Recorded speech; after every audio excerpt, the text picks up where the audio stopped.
Shalom, shalom, shalom, shalom. Que le Seigneur nous bénisse, que le Dieu d'Israël, le Dieu d'Abraham, d'Isaac et de Jacob, le Dieu de tous les patriarches, soit avec chacun d'entre nous. Bienvenue sur la chaîne des secrets spirituels de Jérusalem. Abonnez-vous à cette chaîne YouTube, car les secrets qui s'y trouvent peuvent éventuellement vous sauver la vie ou sauver la vie à l'un de vos proches.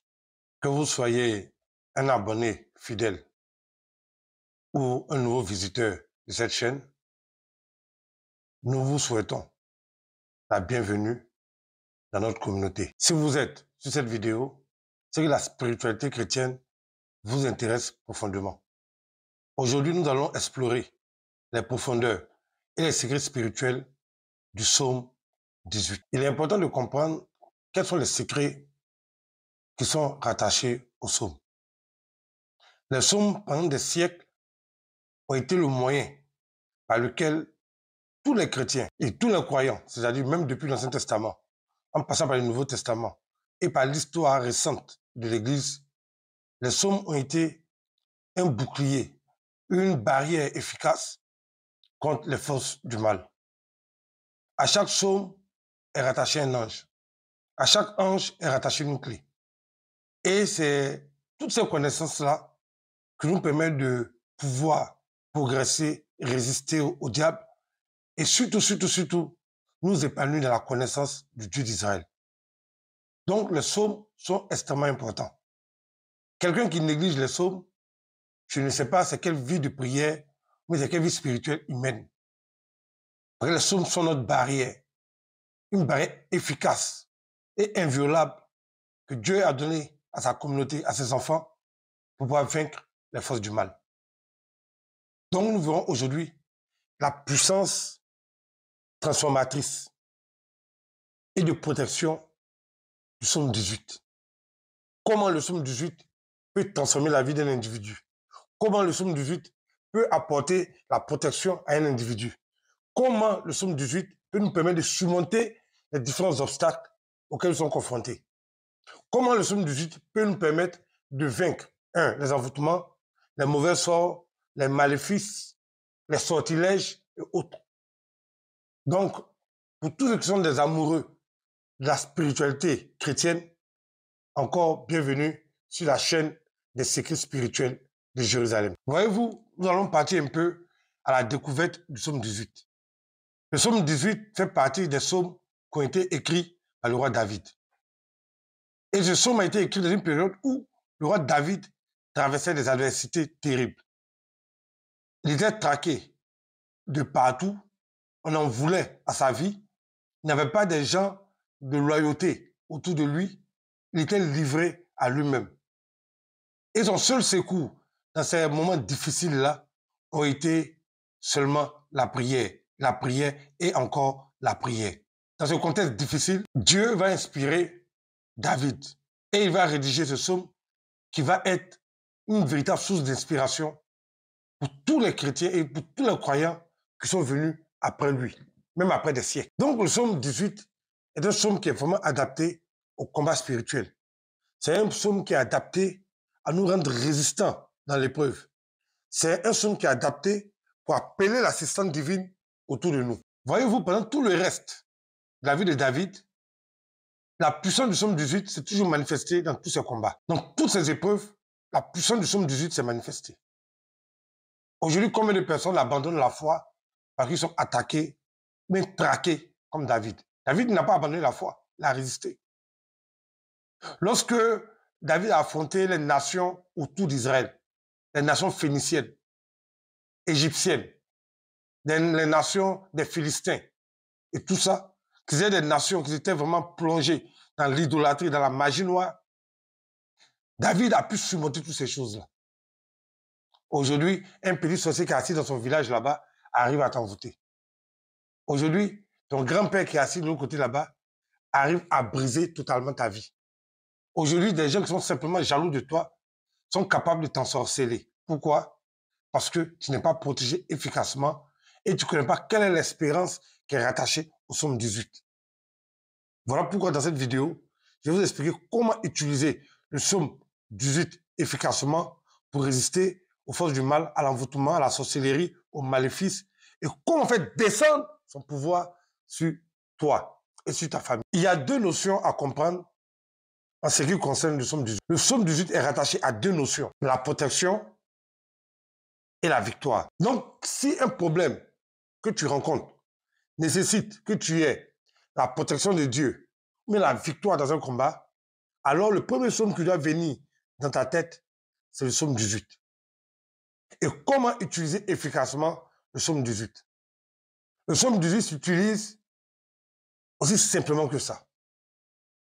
J'ai déjà donné le protocole d'une prière efficace. D'abord, il existe plusieurs genres de prières. Il existe les prières ribobo ribaba.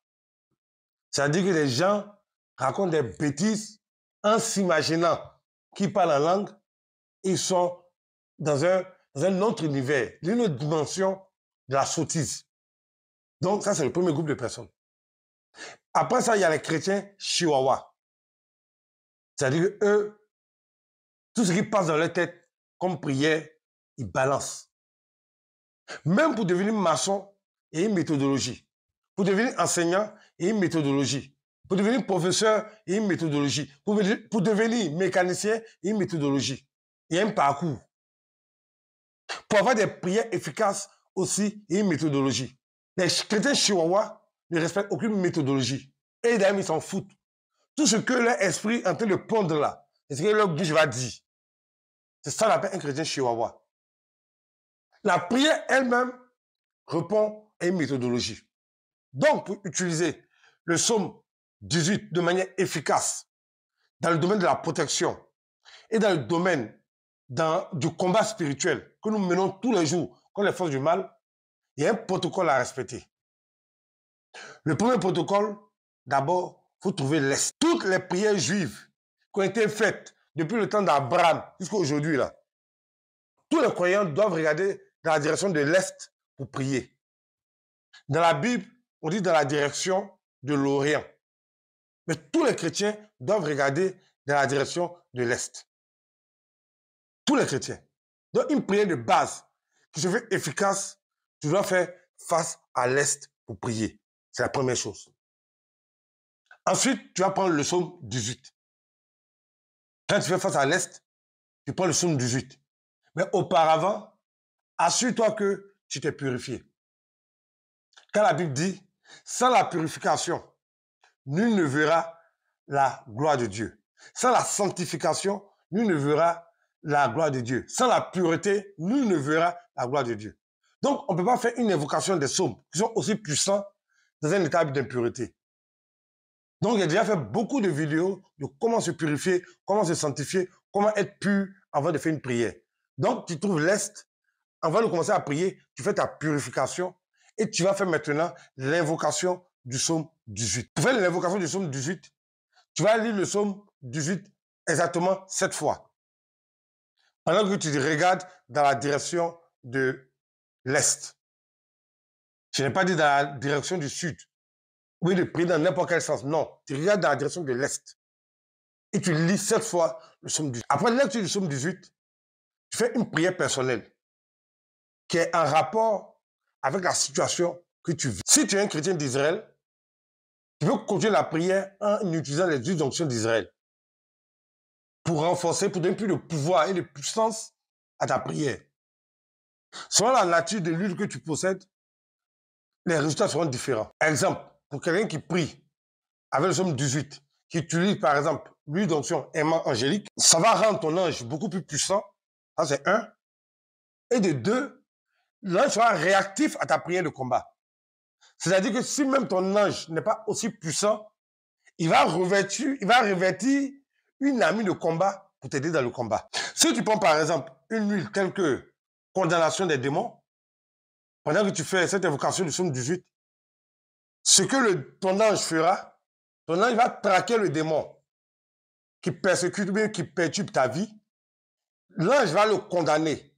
L'ange va l'attacher et le jeter dans les lieux arides. Donc, le psaume 18 transforme même la nature de nos anges qui nous accompagnent.